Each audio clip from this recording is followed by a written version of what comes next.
여러분, 요즘 젊은 청년들이 사용하는 신조어를 얼마나 알고 있습니까? 여러분들이 요즘 젊은 청년들과 얼만큼 의사소통이 가능한지 한번 확인해 보십시오. 제가 몇 가지 단어를 말씀드리겠습니다. 그 단어의 뜻을 많이 알수록 오늘 젊은 청년들과 원활한 소통이 될 가능성이 높죠. 첫 번째 단계입니다. 낄끼빠빠 솔까말. 어떤 말인지 아십니까? 낄 때 끼고 빠질 때 빠져라. 그리고 솔직히 까고 말해서 라는 의미의 신조어입니다. 사실 이 단어는 요즘 전 세대가 대부분 아는 보통어, 일상어가 되었습니다. 두 번째 단계입니다. 더럽, 성덕, 취존, 어그로라는 단어를 아십니까? 이 단어는 보통 젊은 청년들과 그래도 내가 의사소통을 좀 해라고 말하는 분들은 대부분 아는 단어입니다. 영어로 더 love, 그리고 성공한 덕후, 타인의 취향 존중, 그리고 짜증나고 귀찮게 관심을 끄는 것. 3단계입니다. 고나리자. 혹시 무슨 말인지 아십니까? 사실 저도 몰랐습니다.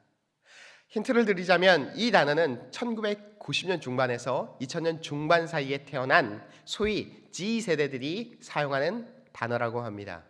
어떤 의미일까요? 고나리자에서 고나리는 관리의 오탈자입니다.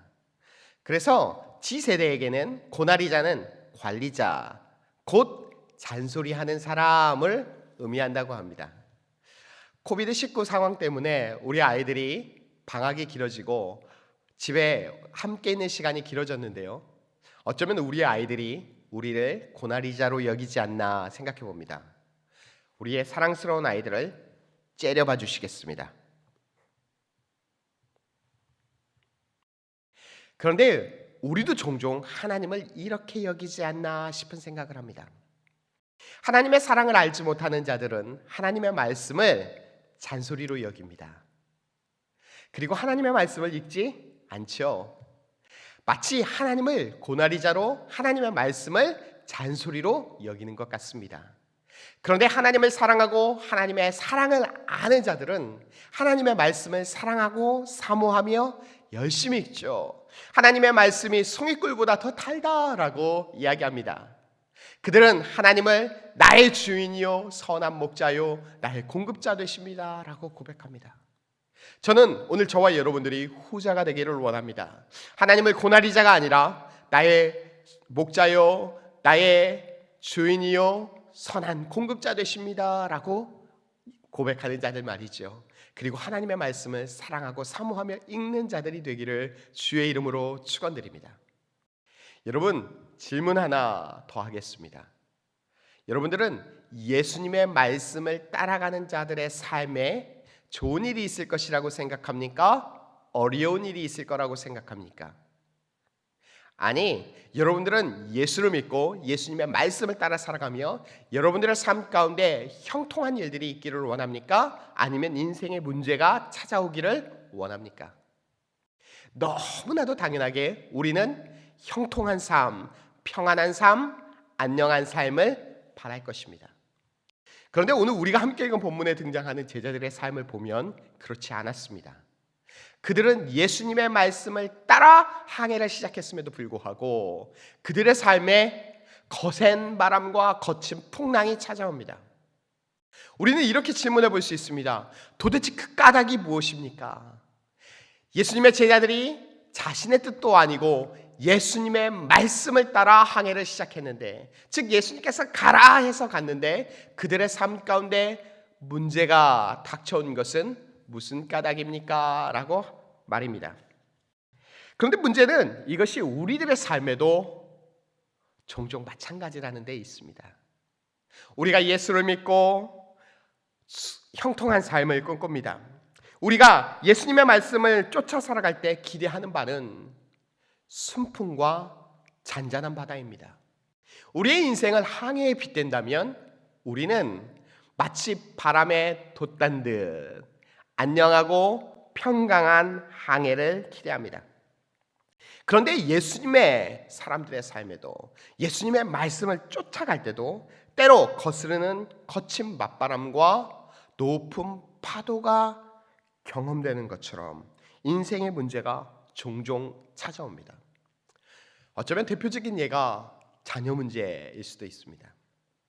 우리는 우리의 자녀들이 하나님을 아는 자들로서 이 세상에 하나님을 모르는 자녀들과 달리 믿음의 자녀, 순종의 자녀, 자신의 삶에 최선을 다하는 자녀가 되기를 원합니다.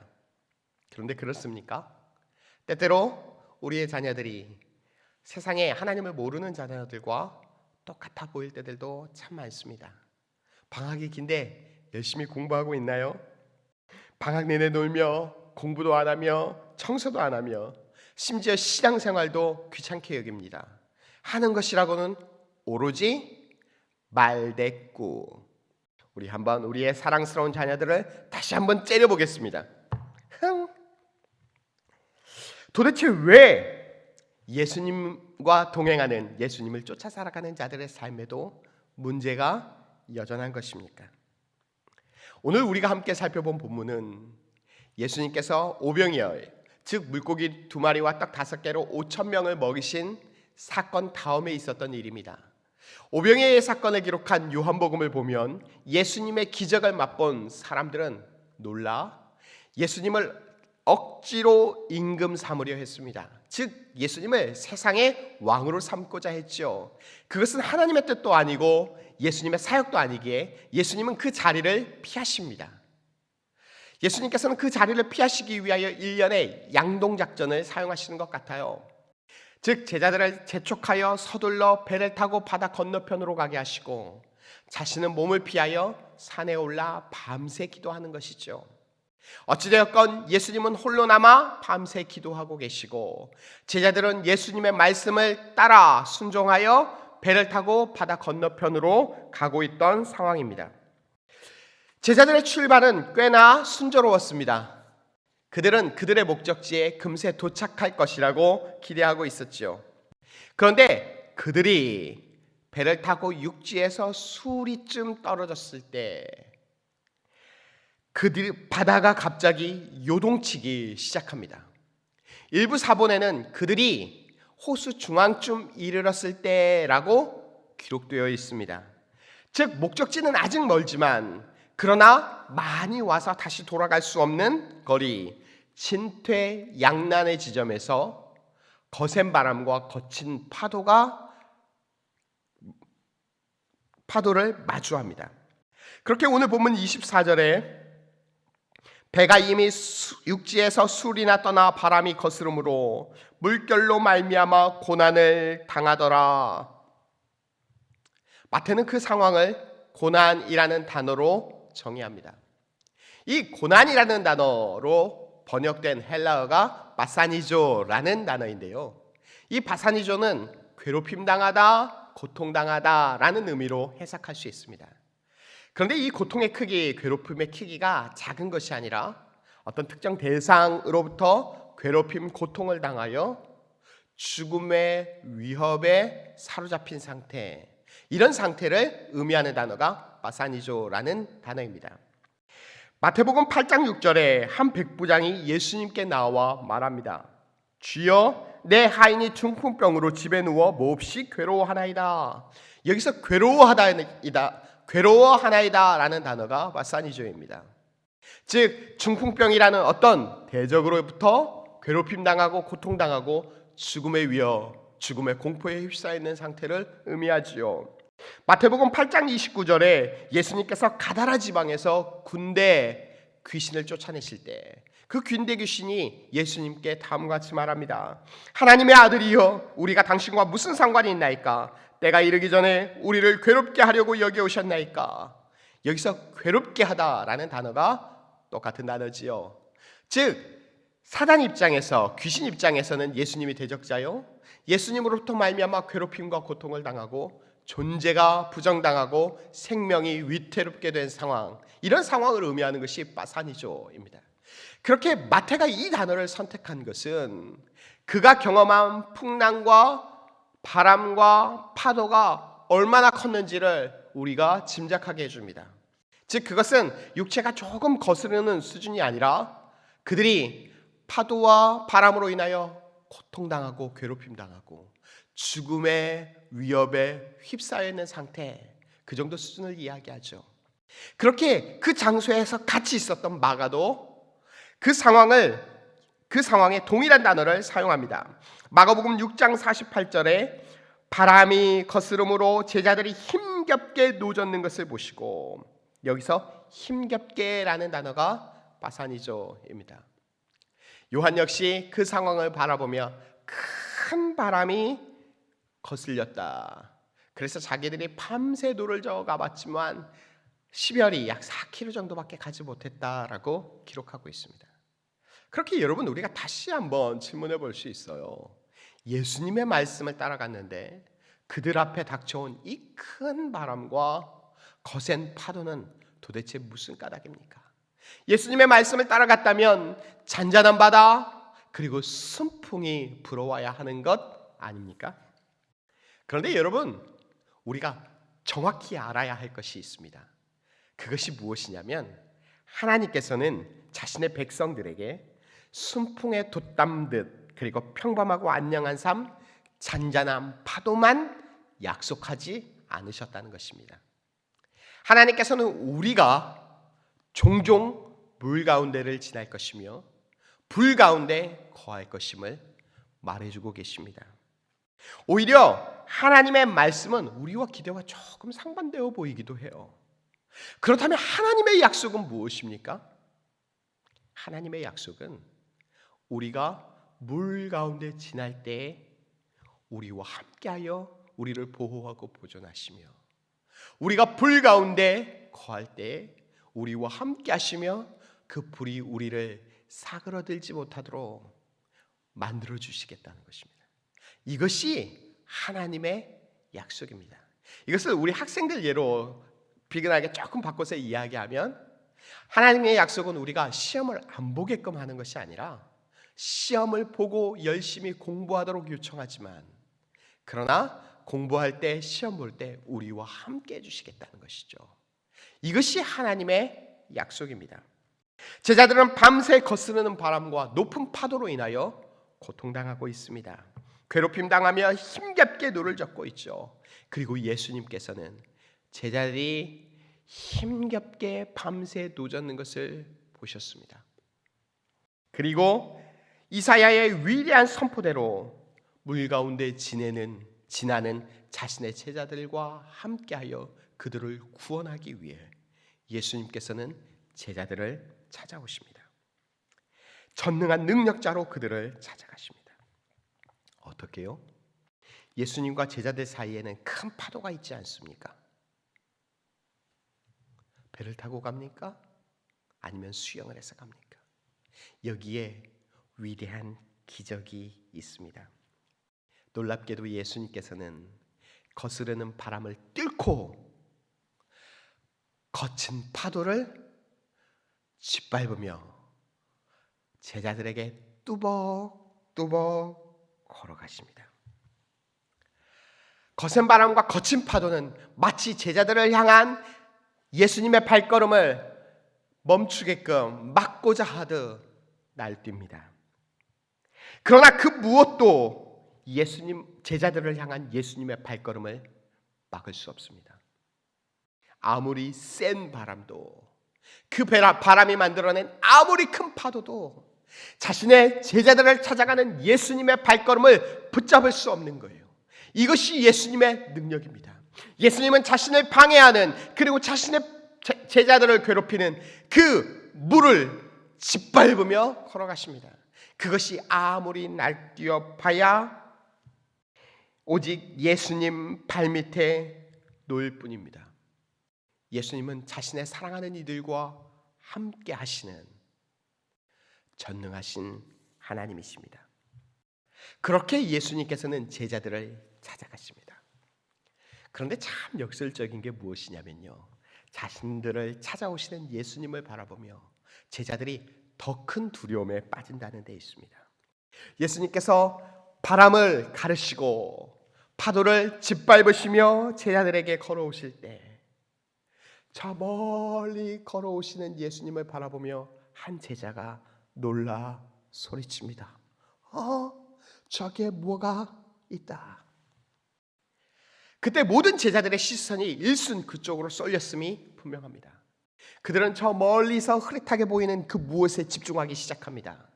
파도가 때로 높게 일어 그 존재를 그들의 시야에서 가리울 때도 그들은 여전히 그쪽을 주시하고 있습니다.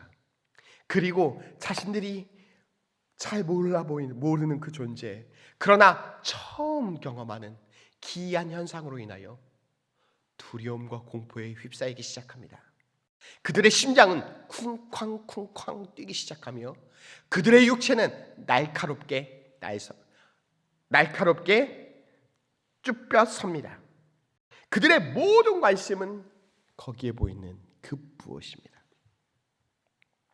그리고 그들은 결론을 내리죠. 유령이다. 그들은 그 시점에 무엇이 예수님이라고는 상상조차 하지 못했습니다. 당시에 자신들의 상황에 대해 마가는 다음과 같이 기록합니다. 마가복음 6장 52절에 이는 그들이 그 떡 떼시던 일을 깨닫지 못하고 도리어 그 마음이 둔하여졌음이로라. 즉 이 사건 후에 돌아보니 예수님께서는 이미 오병이어의 사건 때 자신이 하나님 되심과 자신의 능력이 무엇인지를 자기들에게 보여주셨는데 자기들은 우둔하여져 그 예수님을 알지 못했다는 거예요. 그래서 예수님께서 바다를 짓이기며 걸어오실 수 있는 분이라는 것은 상상조차 못했다는 것이지요. 그들은 흐릿한 사람의 형상을 한 그 무엇에 놀람과 두려움을 느낍니다. 그리고 결론적으로 소리치죠.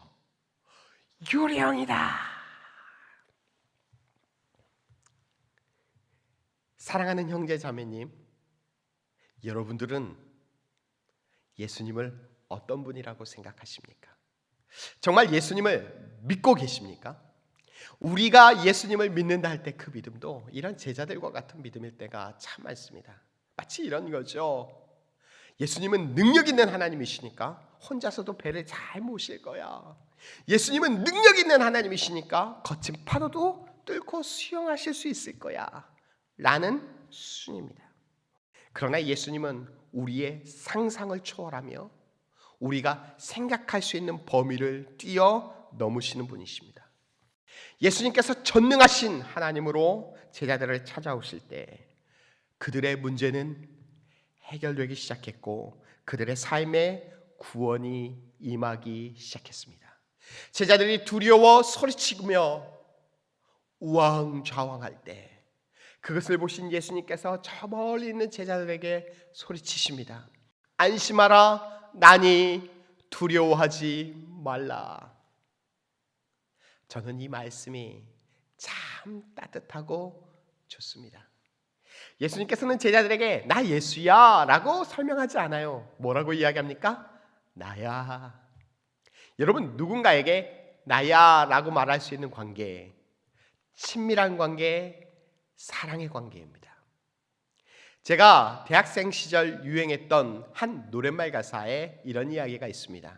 아무 때고 내게 전화해 나야 하고 말을 꺼내도 누군지 한 번에 알아내 너의 단 한 사람. 내게 그런 사람이 내가 될 수는 없을까?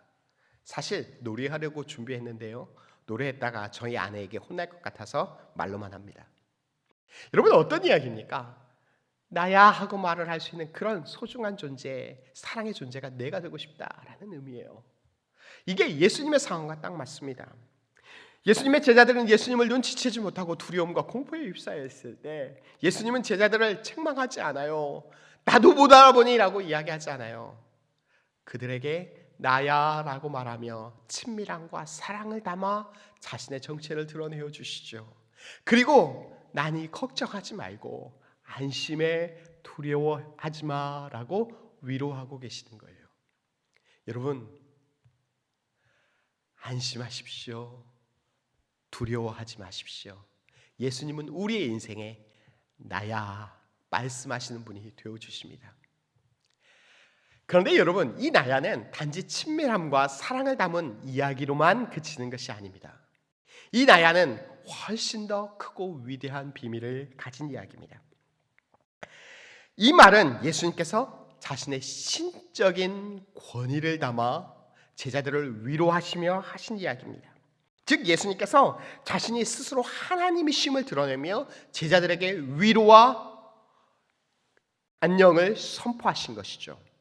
오늘 이 본문을 기록한 영어 성경들을 보면 대부분 나야라는 이야기가 I am 이라고 기록되어 있습니다. 헬라어는 에고 에임이라는 표현이죠. 여러분, 그런데 I am 혹시 무엇인가 떠오르지 않습니까? 맞습니다. 이 표현은 하나님께서 자신을 인간들에게 드러내어 주시는 신의 현현을 표현하는 내용입니다. 출애굽기 3장 14절에 하나님께서는 모세에게 말씀하십니다. 나는 스스로 있는 자니라. 이 본문이 킹 제임스 버전에는 I am that I am, 그리고 NIV 성경에는 I am who I am으로 번역되어 있습니다.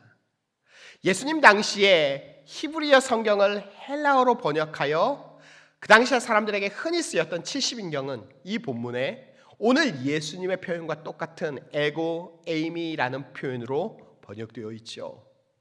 뿐만 아니라 신의 현현을 드러내는 또 다른 본문 이사야 43장 10절과 51장 12절의 70인경 역시 에고 에임이라는 표현으로 되어 있습니다.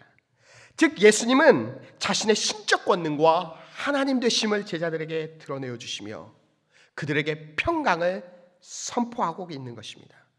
즉 예수님은 자신의 전능함과 신적 권위를 바라보며 그들이 두려워하지 말 것을 요구하고 있는 것이죠. 이때 놀라운 일들이 시작됩니다. 아니, 이미 예수님이 저기서 걸어오실 때 예수님의 제자들에게는 이미 놀라운 일이, 즉 구원이 시작되고 있었습니다. 여러분, 예수님의 제자들이 예수님을 바라보는 순간 그들이 잊은 것이 있었습니다. 무엇일까요? 바로 그들을 밤새 괴롭히던 풍랑과 파도였습니다. 바람과 파도였습니다.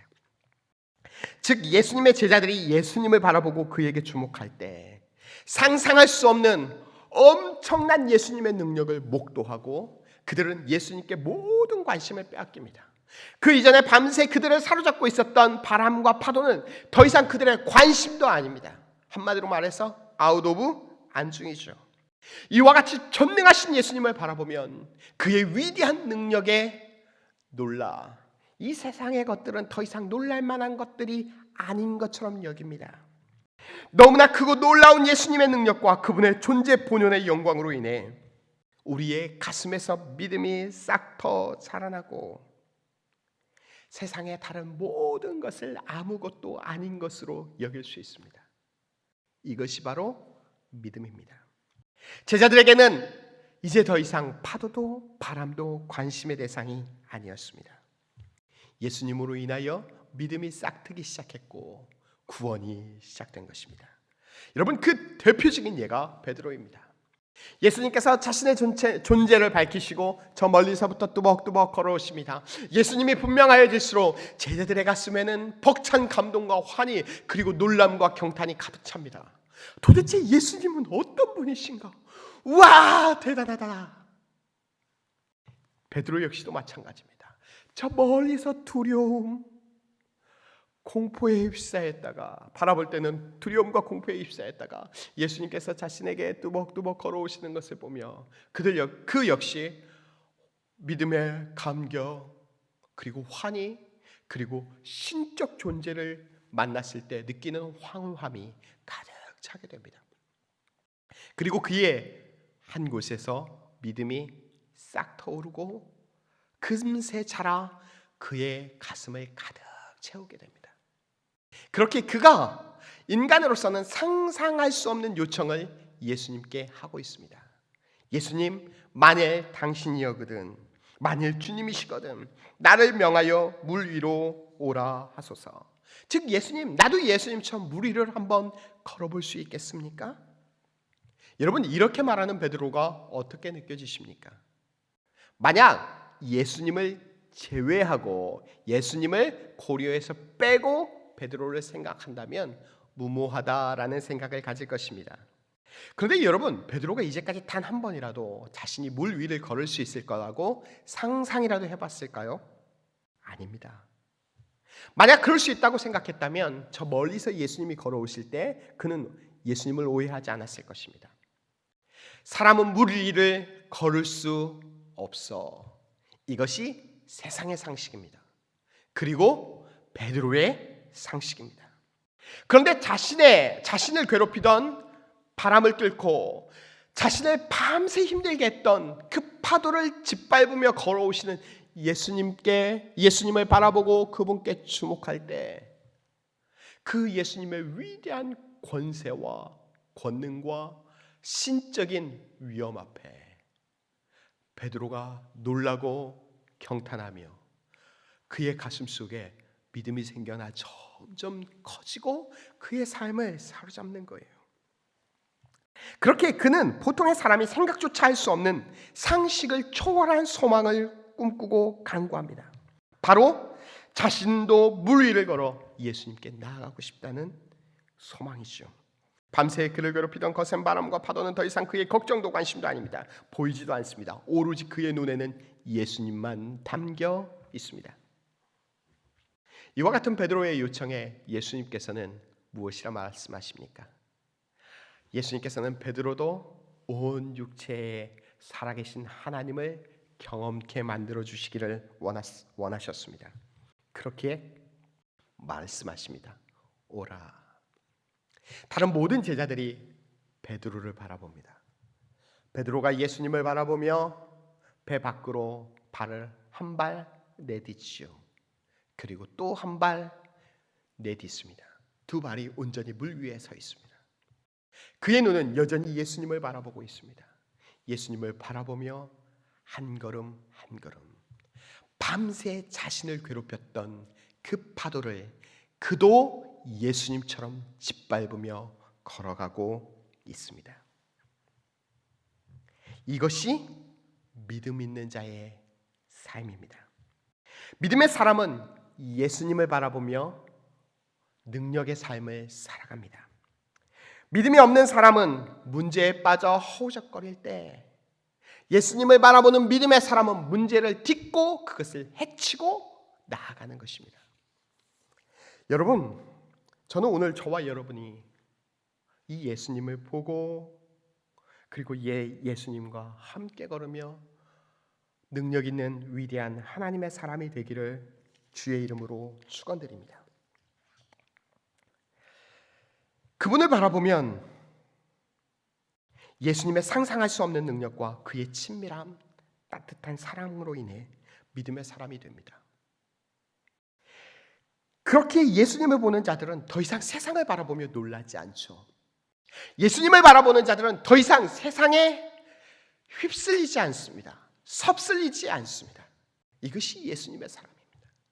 예수님을 바라보면 그분의 위대하신 능력으로 말미암아 놀라 세상을 바라보고는 더 이상 놀라지 않는 거예요. 여러분, 예수님 외에 우리의 삶이 더 크게 놀랄 만한 것이 무엇이 있겠습니까? 그분은 이 세상을 다스리시는 전능하신 하나님이요 나야 라고 말씀하시는 주님인데 말입니다. 그렇게 그분을 바라보는 자들은 믿음이 싹트고 그 믿음으로 이 세상을 밟으며 살아갑니다. 그런데 여러분, 믿음이 없는 인생, 예수님을 바라보지 않는 인생은 여전히 바람과 파도가 그들의 모든 관심사입니다. 그리고 바람이 부는 대로 이리저리 요동치며 파도가 칠 때 그들은 그 파도에 섭쓸리죠. 결국 물에 빠져 이리저리 요동치는 인생, 그리고 세상을 바라보며 놀라며 세상을 바라보며 흔들리는 인생, 바로 예수님을 보지 않는 자입니다.